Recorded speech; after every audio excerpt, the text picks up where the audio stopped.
Let's start. Yeah. Um, Welcome everyone for another episode of the Tahona Society Welfare Talks. My name is Simon Kistenfeger. I am your global brand ambassador for Altos Tequila, and today I'm honored to have a very special guest with me, no other than the one and only Kelsey Ramage. For the ones who don't know her, shame on you. but seriously, Kelsey is one of the boss ladies in our industry, as I would call her. And you have been crowned International Bartender of the Year, which is hands down massive. You have been also one of the finalists, 2019, if I'm not mistaken, of the Entrepreneur Awards. And you are in the Drinks International list of the top 100 industry persons. You are one of the team members who helped Dandelion back in the days climb up super high, like winning several awards. And the list could go on and on. And I know the future will be also. Um, and yeah, I'm really thankful to have you here today with us. Yeah, Kelsey, since I met you, you have been always a leader when it came to sustainability. You are the co-founder of the Trash Tiki collective, which is a milestone for our industry. And you showed lots of bartenders how to use ingredients which would have been tossed away. I remodeled myself a couple of your amazing recipes, and I gotta say I'm really thankful from the bottom of my heart for this amazing platform. And you are also a global sustainability ambassador for Pernod Ricard, like in connection, I think, with their roadmap 2030, if I'm not mistaken. So truly hats off for all your achievements so far. Thank you. What an introduction. Yeah, I mean, it is how it is, right? Yeah, thank you so much for being with us today. And also for everyone watching this today, make sure to follow Kelsey on her Instagram, on her other social media, and of course the Dolly Trolley, which we will also might talk a little bit about. Um, I really love and admire your brutal honesty, and yeah, I'm really incredible happy to have you here today in the show and talk about some mindful stuff. It So is yeah. absolutely my pleasure. I'm really excited to be here, and obviously, Altos is very dear to my heart, as are all of the Altos family, including yourself. So I am so excited. Yeah, I think the last time I saw you was super randomly, if I remember correctly, when I walked into a bar in Santiago de Chile, and suddenly I saw you Oh on the bar yeah, counter. You remember? So the world is super small, the bar world especially. yeah, that was crazy. We were just, I think we were on like a 2-day stopover for the cocktail festival there, and you Right, just happened to be at the bar. That was so crazy. right. Yeah, and a lot of things happen in between. So yeah, tell us a little bit about this, about what's happening with you in this crazy situation. Like, what have your last projects been? I know for a fact it's not easy. Like my event company and my bar is like we fighting to make it through. So yeah, what's Yeah. I mean, I think it's been a fight. It's been a fight for everyone, of course. We had to shut Supernova. It was located in the financial district, which obviously no one's going back to work anytime soon, nor will I think they ever go back to work in that kind of an environment in an office spaces again. So we made the decision to shut that, and I think it was a good decision. I think we made it at the right time. It was very early on in the pandemic, so we're keeping the brand alive, and we're just kind of holding and waiting until things are safe and it's ready to reopen. But in the meantime, I've had to figure out how to make some money. definitely And also to how to keep like the cocktail culture here in Toronto alive, and that was through Dolly Trolley drinks. And I think we were probably one of the first to launch to go cocktails here in Toronto. But there are a few other ones that have launched around fall this year as well that are really good, and also like just keeping drinks in people's hands, which I think is really important. nice. So yeah, we've been doing to go cocktail kits. We did a full rebrand in January because we were allowed. The laws here changed so that um, so that we could batch in alcohol, because before we had to sell the full bottle of alcohol in a mixer on the side, which didn't Right. really work. Um, not it's like obviously not the best, because also people can just go buy the alcohol from the Right. LCBO. So you have to be super creative all the time, like, and I really love that you guys are not giving up because it's so hard. It's not our fault what's happening, and yeah, I mean, we could start like a full episode on the government now, but yeah, Oh, I know. Let's let's not not go get there. too deep in this, yeah, bullshit assistance or whatever. I don't want to talk about that. Um, but what we both have in common is that we both have been part of the Tahona Collective Spirit competition by Altos, and you actually got crowned as the global winner. And you also have been back judging the competition. And yeah, I think it was a milestone for both of us when it came to the careers. And For yeah, sure. will you be so kind to give us like your honest opinion on your experience you had with the Tahona Society?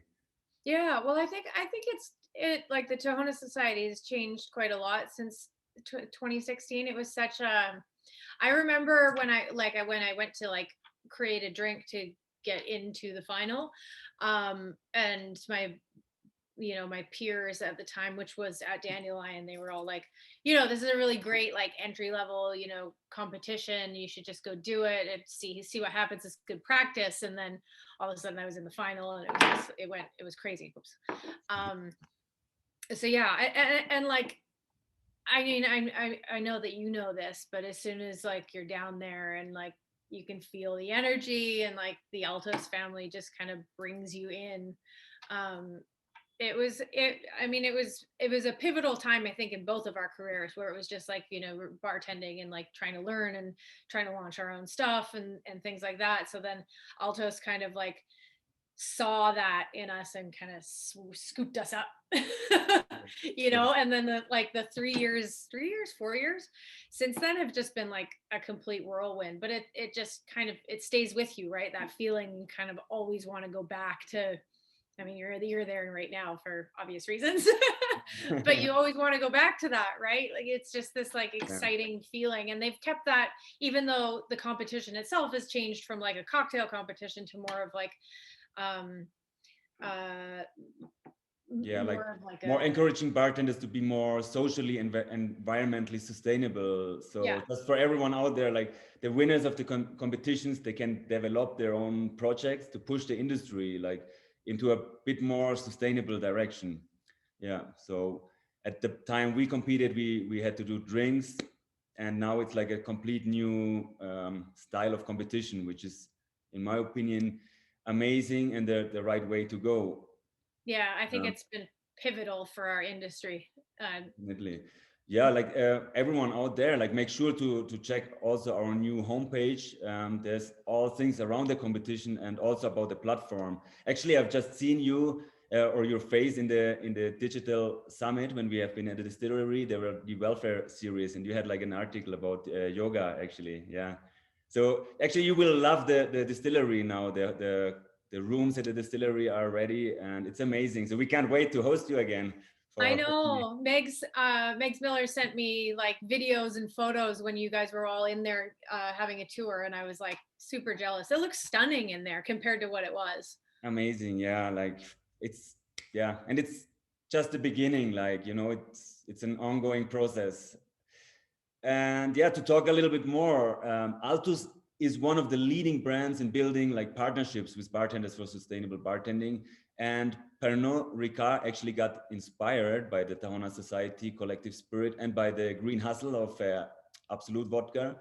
And they started a global bar course called the Bar World of Tomorrow, where you, my dear, you are involved in it. And yeah, can you explain us a little bit more what it is or what it will be about? And yeah. Yeah. So Pernod Ricard set out this goal of training 10,000 bartenders on sustainable practices by 2030. So we needed to come up with a way of doing that. And so basically, during this entire pandemic, I worked very closely with one of the spearheads of the sustainability side of Pernod Ricard, Noemi, and Louisa from the Sustainable Restaurants Association.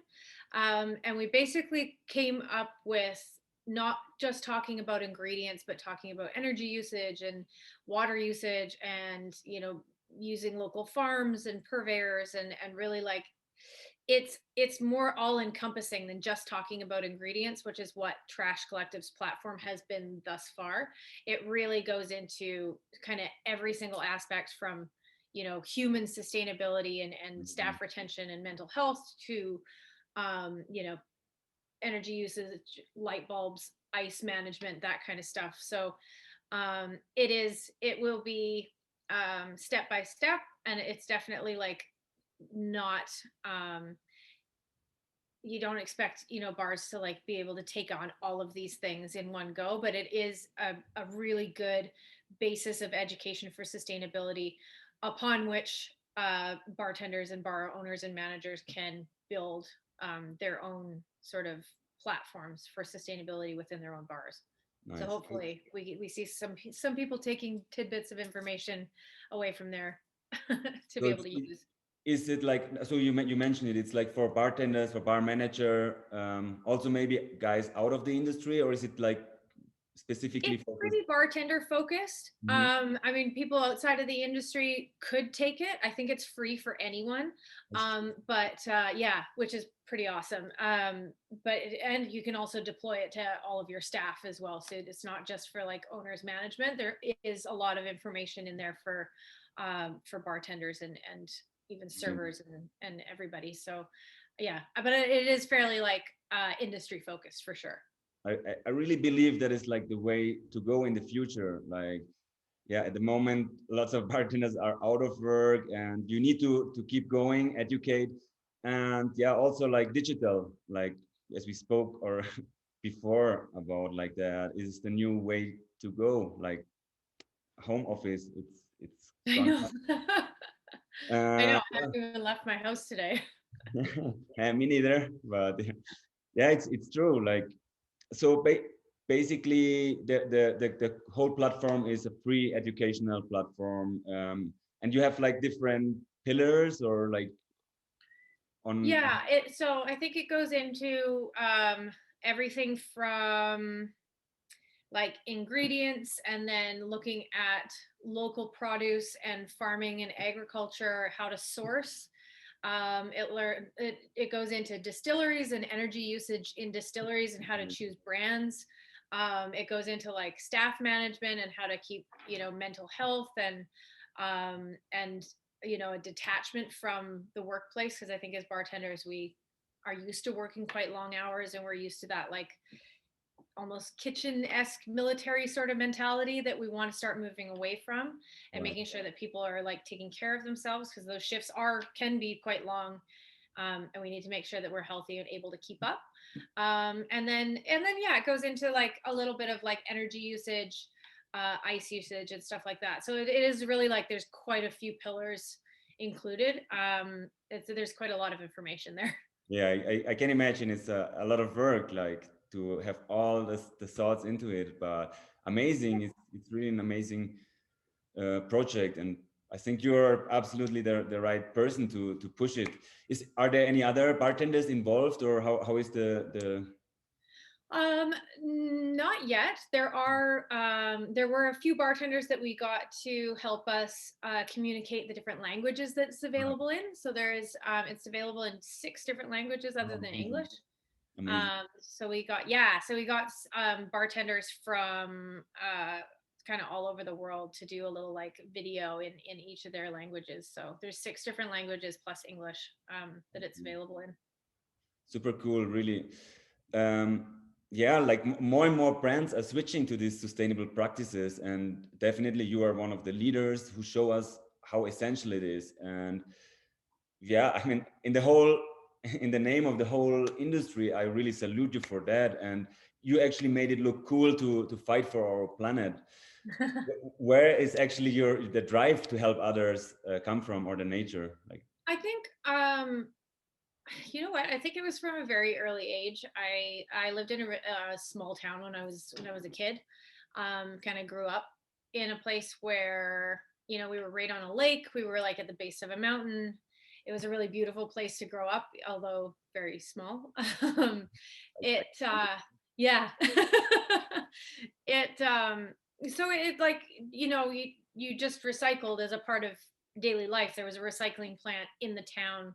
You know, we we always had this as a part of our daily life, and then kind of, moving to London and Toronto when I was young, it was like when I was like, in my early 20s and then late 20s, it was like, oh, this doesn't exist everywhere. I didn't know, Right. you're kind of like the shock value of seeing, how poorly executed some of the recycling programs in larger cities are, and you know how compost programs are basically non-existent inside places that just don't have the capacity to deal with the populations that exist in those cities. So it was quite clear that on a personal level you can recycle and you can compost, but once it gets to a business level where the waste is exponentially more and the potential for damage is exponentially more, it became pretty clear that we needed to do something, and also not do it in the same way that it had been like um, taught to us when I was young, because it was friggin' boring. It was like, Right. yeah, clean out your milk jugs, and like I was like, how do you make that cool? So Exactly. Love I it. think I think it had to be something creatively that was interesting to people, or else Right. people don't listen. Totally, totally. I just watched like the documentary Seaspiracy, and it was shocking for me. Like once again, like Mhm. yeah, I'm thinking about like, or I will once I return. Like at the moment I'm in Mexico, but as soon as I'm returning, I think I will go back to a partially vegan diet, because it was so shocking again, and we tend to forget all these things which happen, and it's going to be like, it's not that worse if I do it, but it is actually, we have all an impact, and I really think it's amazing. I think your bar Supernova was built around that concept as well, of local ingredients and reducing wastage. I mean, I'm sad I had never the chance to visit you, but I mean, I know. I think everything happens for a reason, and I know you will keep going, and you will can come back stronger with more phenomenal projects. I'm Yeah, sure we'll of keep that. it going. We're planning on reopening sometime when it's safe enough again, and Nice. it'll have. I mean, any bar that I open, whether it's Supernova or something else, which I've got a couple of fun projects in the works. They'll always have that ethos. I think it's really. I mean, you were very like seriously vegan for quite some time, so it's just you might stray away from it a little bit, but you always know that those principles are there to come back to, Definitely, definitely. right? I also read like about the idea of you guys of the super experimental pop-ups, I think, which I really loved, like the idea. But I think now that you guys are in super lockdown, is if I'm not. Yeah, ain't no pop-ups happen up here. Yeah. Yeah, it's in full lockdown right now, and Canada's also been pretty slow at rolling out the vaccine. So we I are, relate, like Germany is like kind of I relate yeah, totally to that. What you. I think there's a lot of countries that are struggling with it, but I think once things do start rolling, we've got something planned for October that I can't talk about just yet, but it's going to be really fun. It's going to be like, yeah, I'm really, really excited. Very Halloweeny, very goth, very like metal. It's gonna be amazing, I know. Um, Also, do you think that the pandemic situation will give us a little bit more empathy? I mean, maybe getting also away from this pressure, the society, which in the industry we have, like, you have to be the last man standing, who wins the next competition, etc., etc. Do you think we will? Yeah. I think it's given our industry like a full like, hold on, like we're doing this wrong. You know what I mean? Like we're overworking people. We've seen that, like, BIPOC people of color have been um, infinitely more affected by COVID-19. We've seen inequitable pay structures within our industry. Like there is this chef's mentality, kind of like exactly like you said, this last man standing, this like you know we work so hard until we're absolutely exhausted. Like all of these things, while they're not related to one another, are all very much problems in our industry that COVID has highlighted. And now that we have time, because we're not doing shift work, and overworking ourselves, we have time to get to actually like look at these problems, and before we reopen, fix them. Hopefully, I really, I mean, it has for me. I know it has for a lot of my friends in the United States that I've been talking to. It's really like given people pause and time to figure out how to fix these structures before we start reopening and falling back into those same things that we were doing before. So fingers crossed we change some of that stuff. But I know personally, before I go to reopen anything, I'll be rethinking how I do it for sure. Totally. No, I really love that you also addressed in your ceremony speech, like that you called out for addressing double standard in our industry, which is super important. And yeah, it's Yeah. I it's was really amazing. lucky, I had money and time to be able to move to London to work under some of the best people in the industry in the world. Not everybody has that freedom. So I think we need to recognize that. And we also need to do some work to be able to fix those standards. And totally, and I believe it's 100%. It's possible to fix these kind of issues. Yeah, I mean, you mentioned like you grew up in a small town. My bar is in a small town. It's a touristic city, but at the moment there are no tourists. But still, I'm able to have like a refugee from Iran. I have a Japanese in my team. I have like an Uruguayan. I have like 9 out of 10 are like with an immigrant background. And I mean, if it's possible in a small city, there's no excuse in my opinion like to not make such a thing happen. Also like uh, it's possible we have like even more female stuff than male stuff, and it is possible, there's no excuses for this. So Mhm. definitely I love when you pointed that out, like Yeah. um, so where are you right now? Like I have a question also for you, which I always dreamed of living in Canada. What would you recommend me, Vancouver or Toronto? Like, Oh man, I've been struggling with this one lately. That is a really good question. I think I remember you talking about this when we were, I don't know, somewhere. yeah, You said you wanted oops, um, to move up here. And the reason I moved to Toronto was that it's such a vibrant food city. And it has had really good food and really good chefs for a very long time. And it's also got a huge music scene here. nice. So that's why I moved here. Both of those things are shut down right now, Right, it's and kind they're of really tough. struggling. We've seen like a lot of live music venues shut in Toronto. Um, some restaurants have shut, but thankfully a lot of them have been able to stay open, and a few have opened up. So I think that part of our industry is still pretty strong. But like Vancouver's amazing. It's still got really good food. It's got like an amazing food city. It's an amazing wine city. But it's like, you can be in the ocean and then be on a mountain like within a 30-minute drive from your front door. Like, Amazing. yeah. Like I you're miss lucky because a lot of guys don't have that opportunities. I know it. As you mentioned, moving to London and suddenly you're like, oh, not everything is. Yeah, everything's not green here. It was a Uh, shock. it must have been a shock. No, shock. What do you think is gonna be like the future? Is it anytime soon that like the Canadian government? I'm not sure about the German either. When they get the vaccine program started, how will the future look like? Bars? I think we're not gonna get back fully to what we are used to. It's gonna be a really long time. I honestly, I look at the fact that I shut my bar early on, and I am so thankful, because we're just on outdoor dining as of last week, and Right. I don't think we're gonna fully recover this year. Like I don't think. No, me neither. Like in the first months, I thought, okay, it's nice, as you mentioned, you take your time, you get more mindful.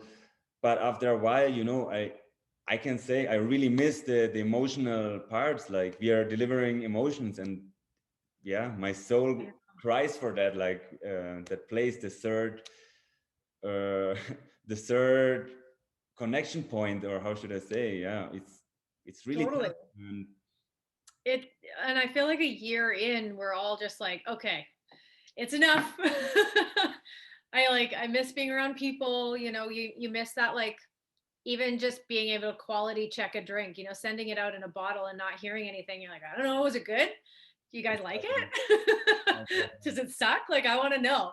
Yeah. Um, For so me, it was yeah, super refreshing to be like in Mexico, where you at least you're allowed to have the bars and the restaurants open, of course, with this certain rules, and it is possible, but it was super refreshing. And then I realized really how much my soul needed it. And yeah, also the help of the government, as I mentioned on the beginning, and I don't want to get it proper started, but it's really an issue for a lot of bars, the bar owners. Like I can rely on that. On in Germany, it's really tough, and we are in a very fortunate situation that we have a lot of guests, and we focused always on the locals as well. But a lot of, like, I'm from a touristic town, and a lot of restaurants already closing. They say, hey, there's no more tourists coming, what can we do? And it's really tough. yeah, Yeah, it for sure is. I mean, we've been pretty lucky. We've had a lot of government help for restaurants here, but like they needed it. You know what I mean? So totally. we'll Oh, see. We'll keep like hoping and wishing for them. Yeah. right. No, but even more, I'm really thankful, and that you started like a program like the bar world of tomorrow, like, which is so important for our future, and for addressing the certain topics. Really, I mean, you already left your legacy, like, I can say that. And your content is always super upright. And yeah, I think that the entire hospitality industry benefits from it. Thank you. I really say keep going, keep rocking in the free world. And yeah, I cannot wait to have a toast with you anytime soon in Yeah, another please. bar, hopefully. Yeah, or in any bar I will randomly meet you, because it's possible. It happened to me actually in Mexico City as well. I run in a friend like Diego, a Mhm. friend who we know, randomly on the street, and it happened with another guy as well. So it is possible. The world is small, and I think I attract always like these random things. So yeah, I really can't wait. And yeah, I send a big hug to you. I'm really thankful that you shared this super interesting information with us today. Definitely, you made our day with this, and for in the industry, you are a true legend already. And yeah, is there anything else you want to add? Thank you so much. And like, I think that it's just that you spoke about like meeting people on the street and people that you know, but I think it's just that energy that you give out. You're just like warm and welcoming, and you really hold that, like, you know, Altos family kind of shit with you, which Yeah, is so it is amazing. like, So yeah, I mean, yeah, that's what I love about the brand as well. From the first moment, as you mentioned, like you come to the competition, and it's somehow, of course, it is a competition, but still you feel like all the warmth, and you connect with guys, and they're like, hey, easy, it's not, don't focus too much, because then you won't win if you're not spreading the totally. love. And Like, you have to have fun and you have to engage. You can't be too serious with it. And I think that that's with any anything that you start, like your own business or a bar or anything like that. Like, if you're not having fun, then you can't be doing it. It's yeah, yeah. totally. So I think No. that, like, we all just And need for to me, it keep was also an easy decision. I mean, I always said, oh, I will not work with a brand. Like, I want to be free. But when Altos approached me, I was like, okay, this is like maybe the only brand I could work with in that scale. And I was like, okay, let me think about it. And in the end, it was not like a hard decision to do, because all the family, like from Dre Masso to all the other guys, and it's real. And this is what I really love. I mean, we met through the Downer Society competition, and I love that everyone is like still in contact. You meet each other, and that's the way to go, in my opinion. it So is yeah. definitely I can't Congrats. wait until we have the next altos. Big time. So, Kelsey, muchísimas gracias, señorita maravillosa. Really enjoyed this talk today, and I can't wait. Maybe one more thing you can add. How can we access the Bar World of Tomorrow? Is it like an app, or is it going to be? Yeah, it is. It is an app, but you can also go to, I think it's barworldoftomorrow.com. I know I just Googled it before we got on this call, and it's the first thing that comes up. And then there's a link to click on. I can share this with you after our chat, so that you can put it up on the screen or whatever. I'll send you the link, and it's just super easy. It's just straight on a web browser. Like, you don't even have to download anything. It's just so basically I can already access some of the courses, or yeah, amazing. Cool. I'm gonna go straight into that after this session. Cool. Thank you so much. Enjoy the rest of your day, and again, like, really thank you for taking your precious time. I know you're a rock star, you always have projects. No, you're taking it easy. I always have time for you. It's all good. Thank you so much. So yeah. Thank you. Okay, see ya.